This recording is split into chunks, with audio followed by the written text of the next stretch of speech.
Bonjour, aujourd'hui je vous présente les règlements du jeu de baseball avec les dés. Cette planche, c'est mon beau-père qui l'a faite, mais vous pouvez sûrement en acheter une comme ça dans les magasins ou sur Internet, ou sinon vous pouvez simplement vous faire des beaux dessins sur une belle feuille, ça marche pareil. Vous avez tout d'abord dans le bas de la planche les joueurs locaux et les joueurs visiteurs qui attendent leur tour pour aller au bâton. Ensuite, vous avez les joueurs qui peuvent aller chacun leur tour sur les buts lorsque vous lancez les dés. Tout autour du terrain, vous avez des marqueurs qui servent à garder le pointage.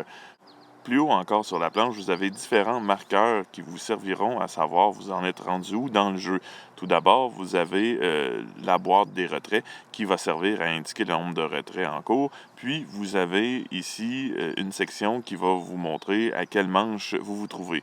Finalement, dans le haut, vous retrouverez la liste des combinaisons possibles avec les dés ainsi que les actions qui s'y rattachent. Pour débuter le jeu, vous placez d'abord le pion visiteur dans la première manche, puisque c'est les visiteurs qui commencent au bâton en premier. Ensuite, vous placez un pion visiteur au retrait 0, puisqu'il commence la manche et qu'il n'y a aucun retrait. Vous placez ensuite votre premier pion au bâton, puis vous lancez les dés.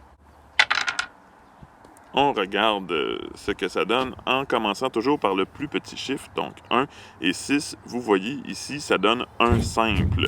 Donc un simple, j'avance mon pion qui est au bâton jusqu'au premier but.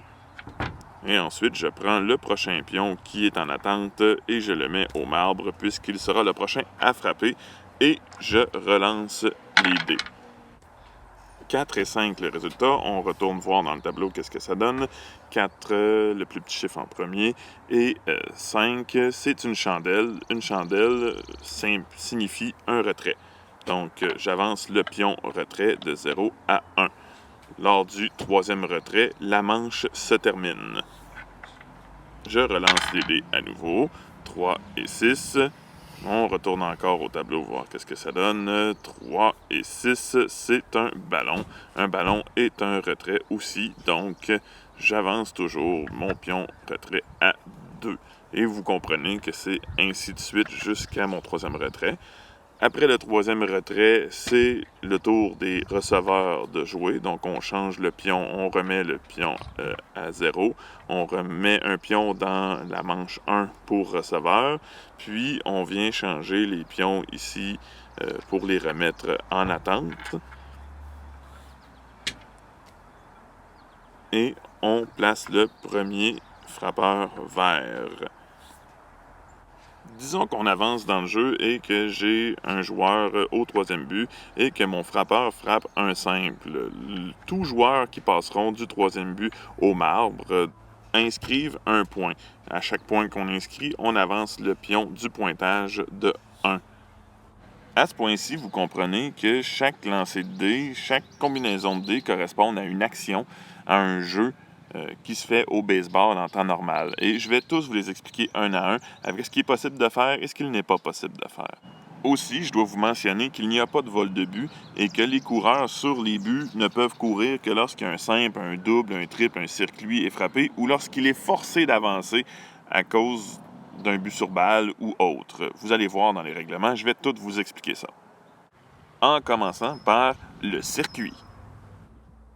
Lorsqu'un circuit est frappé, tous les joueurs sur le terrain rentrent au marbre. Comme ça. Et lui, il fait le tour de chacun des buts. Et à chaque fois qu'un joueur passe au marbre, qu'est-ce qu'on fait? Est-ce que vous vous en souvenez? Il faut augmenter le pointage du nombre de personnes qui est rentré au marbre. Le double. Le double fait avancer chaque pion des buts de 2 buts. Le frappeur se rend donc au deuxième but. Si on avait déjà un coureur sur les buts, exemple au deuxième but, ben celui-là va rentrer au marbre. Et puisqu'il passe au marbre, on augmente le pointage de 1. Le ballon au champ intérieur ou la chandelle au champ extérieur se joue de la même façon, c'est-à-dire que c'est un retrait et personne n'avance. Donc, j'avance mon pion au retrait suivant et sur le terrain, il ne se passe rien. Personne n'avance. Le but sur balle. Lorsqu'on obtient un but sur balle, le frappeur avance tout simplement au premier but. S'il devait y avoir déjà un joueur au premier but, le joueur du premier but avance au deuxième but. Et ainsi de suite. Par contre, si je suis dans la situation où j'ai un joueur au troisième but et un joueur au premier but et que j'obtiens un but sur balle, le joueur du premier but, lui, va au deuxième but, mon joueur s'avance au premier but, mais mon joueur au troisième but ne bouge pas. Bien sûr, si les buts sont remplis, mon troisième but va rentrer au marbre et à ce moment-là, on pourra inscrire un point. Le simple. Alors, le simple, c'est facile, c'est-à-dire que le joueur qui frappe la balle se rend au premier but, mais aussi, c'est que tous les joueurs qui sont présents sur leur but avancent aussi d'une position. Donc, le joueur avance au premier but, le deuxième but avance au troisième but. Et si j'ai un joueur au troisième but, mon frappeur avance au premier but et mon joueur du troisième but avance au marbre et marque un point. Donc, on avance le marqueur d'un point. Le double jeu. Le règlement peut-être le plus difficile à comprendre du jeu de dés. Donc, normalement, si j'ai un joueur au premier qui avance au deuxième, il se fait retirer et mon frappeur se fait retirer au premier but. Donc, j'avance de 2 retraits, mon pion des retraits. Dans ce cas-ci, la manche serait terminée pour moi et on recommencerait. Ça, c'est le cas facile. Mais si jamais j'ai un joueur qui est au deuxième, lui, le joueur qui est au deuxième n'est pas obligé d'avancer lorsque la balle est frappée. Donc, j'aurais seulement un retrait, qui serait le coureur au premier but. Même chose si je n'ai pas de joueur sur le terrain, j'en aurais seulement un qui serait retiré. Et dans les règlements que je vous propose, c'est toujours comme ça, c'est-à-dire que c'est le premier but qui se fait retirer au deuxième et le frappeur qui se fait retirer au premier. Tous les autres pions avancent quand même et ne se font pas retirer. Si je suis dans cette situation-là, ici, c'est-à-dire que le frappeur se fait retirer au premier, le premier se fait retirer au deuxième, le deuxième se rend au troisième but et le troisième but rentre au marbre pour faire avancer un point.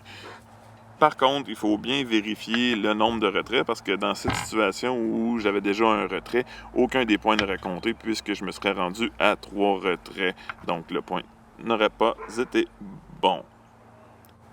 Le roulant, autre règle un peu particulière à ce jeu de dés. Bon, un roulant, c'est-à-dire que mon joueur s'est fait retirer au premier but, donc on avance les retraits. Mais si j'ai un joueur au deuxième but, c'est-à-dire que c'est la même chose, mon deuxième but ne bouge pas et j'avance de un retrait. Mais si mon joueur était au premier but, c'est là que ça se complique. Mon frappeur va être retiré au premier but et mon coureur du premier but se rend sauf au deuxième but. Si jamais mes buts sont remplis, on va y aller pour le marbre, c'est-à-dire qu'on va prétendre que les joueurs à la défense vont avoir voulu protéger le marbre, ce qui fait que mon frappeur se rend sauf au premier, mon premier se rend sauf au deuxième, mon deuxième se rend sauf au troisième, et c'est mon troisième but qui a été incapable de se rendre au marbre et a été retiré. Et on avance de un retrait. Retrait au bâton. Plus simplement, mon frappeur qui s'est présenté au bâton s'est fait retirer sur 3 prises, donc on avance de un retrait. Peu importe ce qu'il y a sur les buts, on se rappelle qu'on ne fait aucun vol de but. Le triple. Le triple, comme le double, mon frappeur avance de 3 buts et se rend jusqu'au 3e but. Tout ce qui était déjà présent sur le circuit vont rentrer au marbre et donc vont inscrire un point par coureur sur la fiche de points. Comme dans ce cas-ci, mon frappeur se rend jusqu'au 3e but alors que le joueur du premier but rentre au marbre ainsi que le joueur qui était au 3e but. Ce qui me fait 2 points, donc j'avance de 2 points sur le marqueur de pointage et je recommence au bâton. Le ballon sacrifice, dernière règle, c'est le frappeur qui frappe une chandelle qui est attrapée par un joueur. Ça fait un retrait, mais dans ce cas-ci, tous les joueurs qui sont déjà sur les buts vont avancer d'une position. Donc, si je suis dans cette situation-là ici et que mon frappeur frappe un ballon sacrifice, il ne se passera rien parce que ça va être mon troisième retrait. J'aurai 0 point, rien va avancer. La manche est terminée. Mais disons que j'étais à un seul retrait. J'avais avancé mon pion au deuxième retrait et mon troisième but va rentrer au marbre. Mon deuxième but va aller au troisième but, ce qui me donne un point. Quand je me rends au troisième retrait, la manche est terminée pour moi et c'est alors à l'autre joueur de jouer. S'il s'agit du visiteur, on avance, peu importe de qui il s'agit, on avance le pion marqueur de manche de 1. Et si on se rend en 9e manche, que les rouges finissent cette manche et qu'ils sont en train de perdre, on ne jouera pas la manche pour les locaux puisqu'ils gagnent assurément. C'est comme la vraie règle au baseball. Par contre, si les verts et les rouges devaient être égaux après cette manche, vous seriez obligé de jouer une 10e manche qui se joue pareil que les autres manches, et ça jusqu'à ce qu'il y ait un gagnant. J'espère que vous aimerez jouer à ce jeu. Si vous n'avez pas les mêmes règlements que moi, ben, c'est pas grave, vous pouvez jouer à d'autres règlements, mais ça serait bien d'en faire part dans les commentaires pour nous expliquer c'est quoi vos règlements particuliers à ce jeu. Amusez-vous!